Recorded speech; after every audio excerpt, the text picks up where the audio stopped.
Hey guys, Plated here again, and today I'm bringing you a video on the lore of the Kodan, what we know about them so far, where they come from, and why they've come down from the north. I just want to thank you guys for letting me know how often you want to see these lore videos, and I've decided that I'll be putting them out twice a week on a Wednesday and a Saturday or Sunday, so stay tuned for that, and if you're interested in seeing more of these lore videos, just subscribe to me, let me know what kind of lore you want to see, and I'll get around to making that lore.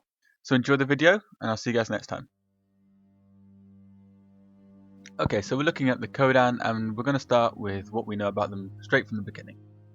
The first time they were even heard of in Guild Wars 2 was from Norn hunters in the far Shiver Peaks going very far north, and encountering these Kodan, these bear-like people, and bringing back tales of seeing these massive polar bears in the far northern Shiver Peaks. Now usually this would have never happened, the Kodan would have not adventured so far south. But at the time of the awakening of Jormag pretty much awoke in the heart of the Kodan homelands, shattering open the northern lands and forcing the Kodan south. So we're going to start off by talking about what the Kodan believe in. So the Kodan believe that the world was created by the Ancient One known as Koda.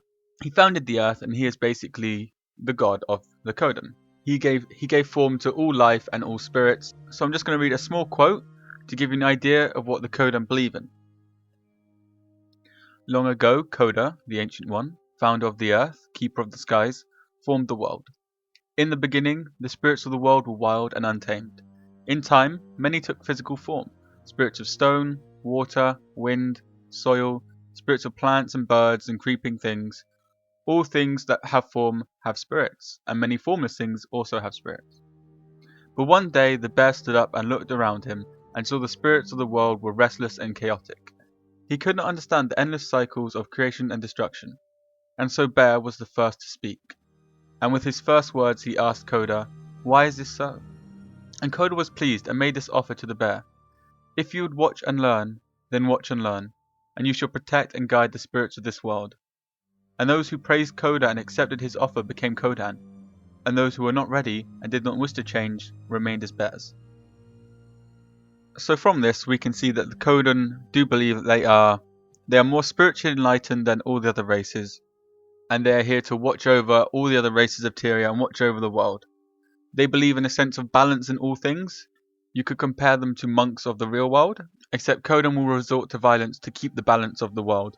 They are hunters and gatherers, they would kill animals when needed, and they believe that this is all part of the cycle of the world, and it's their duty as guardians to watch over the world and maintain and restore balance when needed. And so now the Kodan have come south and they're looking at the other races and they've already started to judge them. And depending on the judgment of the Kodan could declare war on other races if they feel it's a necessity. Or they may indeed unite with the other nations to fight the Elder Dragons, believing that the Elder Dragons are a disruption to the balance. But as of yet, we're not sure how the Kodan are going to react to us and what their final verdict is going to be. So going a bit back into the Kodan history, what we do know is that during the history of the Kodan, there was a great winter that lasted for many years, and the great Kodan seers just said they had to wait it out, but one leader of the Kodan decided that he didn't agree with the shamans that were telling them just to wait out this storm, and he and a few of his fellow Kodans left the homeland and travelled south into the far northern Shiver Peaks, never to be seen again. These Kodans were lost to the histories, and no one knows exactly what happened to them. But it is believed by a few Kodan, after travelling south and seeing the Norn, that the Norn are in fact this lost tribe of Kodan, and that they have become spiritually detached from Koda, and now they are no longer able to live in their true bear form. But this is why they still have contact with the spirits of the wild and can still sometimes transform into bears, if not exactly how the Kodan would be themselves. So after this great storm receded, it left behind massive icebergs, which the Kodan saw as a gift from Koda, and they claimed them, and they turned them into these massive iceberg ships that we see today, which the Kodan will refer to as sanctuaries, and each sanctuary houses a different group of Kodan. Now the Kodan have two main leaders to each sanctuary. They have the Claw, and then they have the Voice. The Claw can be seen as their military leader, and the Voice can be seen as their spiritual leader.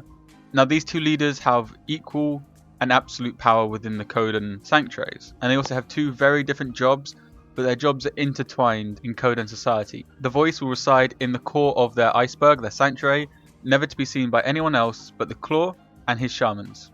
and he separates himself from the real world so that he can be closer to Coda, and his mind is constantly opened to the mist. And then the claw will lead the sanctuary in all daily life, where they're going to go, what they're going to do, but always seeking guidance from the voice who is in contact with Coda. Now, if the claw or the voice fails, they both fail. It is believed that the claw and the voice are so intertwined that if one fails, both fail.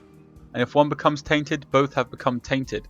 So there is a lot of pressure on each of them to keep their purity and to keep their authority within the sanctuaries and lead the Coda in the right direction. Now, because the voice constantly has his mind open to the mist, sometimes he goes a little bit crazy. He kind of loses the plot, and the voice becomes incredibly sick, and this sickness is known as the Rage of the Coda. Now, this sickness can last for years, and it almost always results in the voice dying because their body shuts down from the strain and the stress of such intense rage that when it finally subsides, their body just collapses. But this is seen as a good thing amongst a lot of Coda, and they believe that this is a purification of their sanctuary. And if this happens, if the voice dies, then the current claw is now irrelevant and they will elect new leaders for their sanctuary. The claw and the voice are always elected at the same time, and from that moment on, their destinies are intertwined.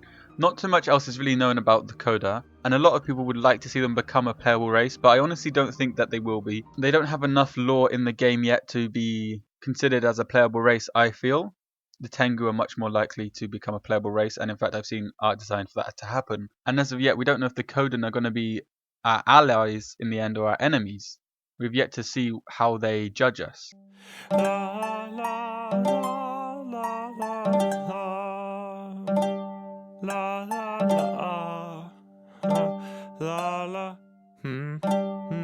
la la la